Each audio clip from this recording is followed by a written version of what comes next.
ایاک نعبد و ایاک نستعین۔ السلام علیکم، امید ہے آپ سارے خیریت سے ہوں گے۔ اگر آپ میرے چینل پہ نئے ہیں تو ابھی سبسکرائب کر لیں اور ایک بہت ہی بڑی اپرچونٹی سے فائدہ اٹھائیں۔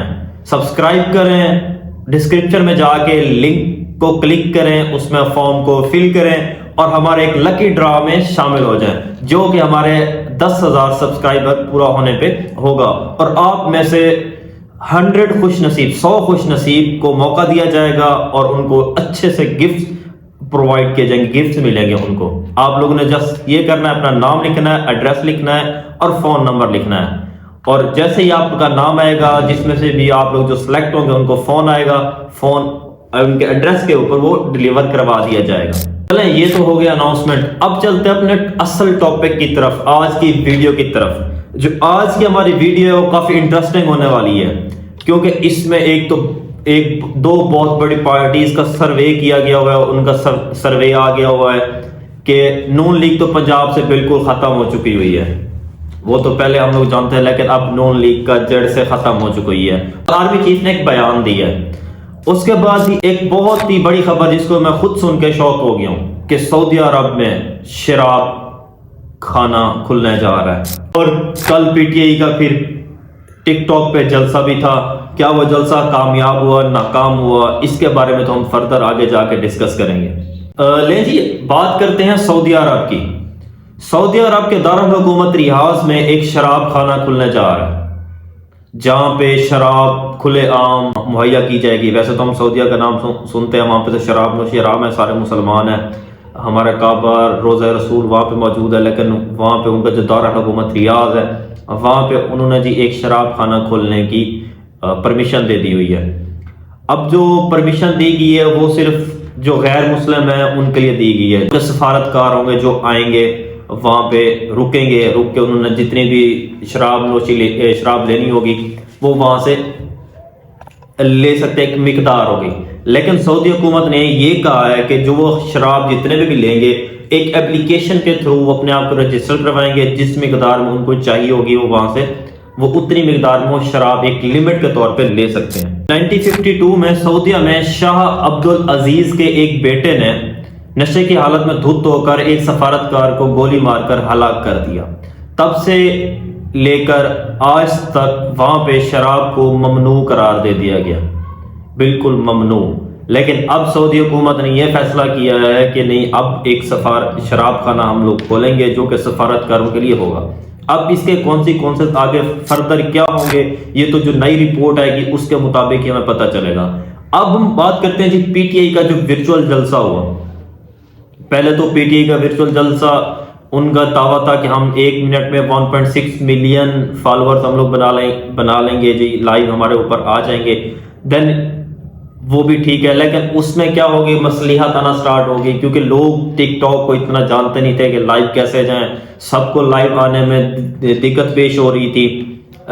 1-2 دفعہ شہباز گل صاحب آئے ہیں، انہوں نے بات کی ہے، لیکن ان کے بعد ایک نوٹیفیکیشن آ گیا جی، وارننگ کا آ گیا جی، یہ فیک ہے، یہ وارننگ ڈسپلے ہو گیا۔ مونا ستائی صاحب بھی آئے ہیں، وہ کچھ دیر کے لیے آئے ہیں، اس کے بعد وہ بھی غائب ہو گئے ہوئے ہیں۔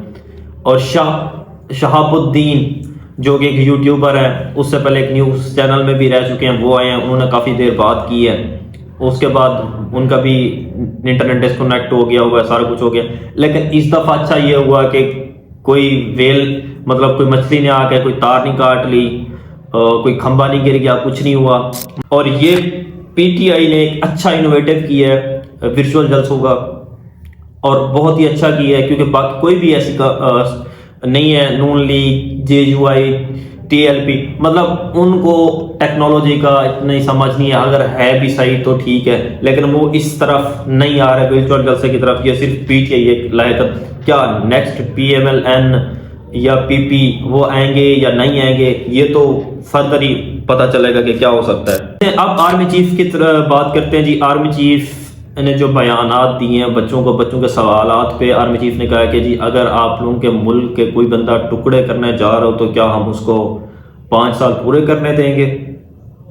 کافی چونکا دینے والا سوال تھا۔ تو اس سوال پہ تو سیدھا ٹارگٹ آرمی چیف صاحب کا پی ٹی آئی کی طرف ہی تھا کہ انہوں نے پی ٹی آئی کو ہی ٹارگٹ کیا ہے کہ ہاں جی وہ ملک کے 2 ٹکڑے کرنا چاہ رہے تھے تو اس بلا بلا.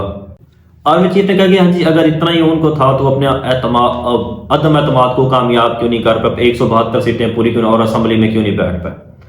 یہ کافی میرے لیے تو شاکنگ سوال تھا. ایک اور سوال جو انہوں نے پوچھا ہے کہ ہاں جی دا آرٹیکل اکنامسٹ جو کہ $5,000 میں شائع کرایا گیا ہے جی. کوشچن یہاں پہ یہ بنتا ہے کہ اگر $5,000 ایک آرٹیکل کو پبلش کروانے کے لیے لگا سکتے ہیں اس کی پروموشن کے لیے, اس کو کرنے کے لیے پی ٹی آئی لگا سکتی ہے, تو کیا پی ٹی آئی تھوڑے سے مزید ڈالر لگا کے جو اسٹیبلشمنٹ تھی فورن کی اس کو اپنے ساتھ مینیج نہیں کر پاتی؟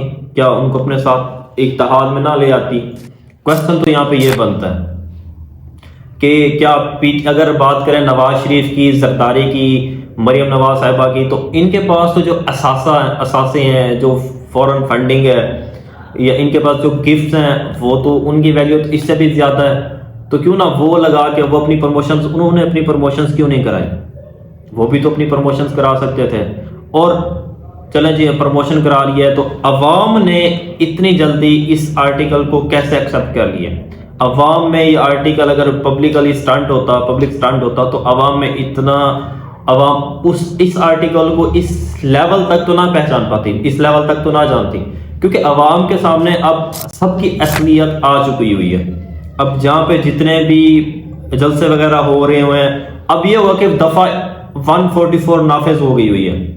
کیونکہ اگر دیکھا جائے جلسوں کی ہم لوگ بات کرتے ہیں تو جہاں پہ پی ٹی آئی کا جلسہ ہوتا ہے وہاں پہ عوام بہت زیادہ ہوتی ہے, جہاں پہ نون لیگ کا ہوتا ہے وہاں پہ یا تو بریانی نظر آ رہی ہوتی ہے یا سموسے نظر آ رہے ہیں اور کچھ نظر نہیں آ رہا ہوتا. کیوں؟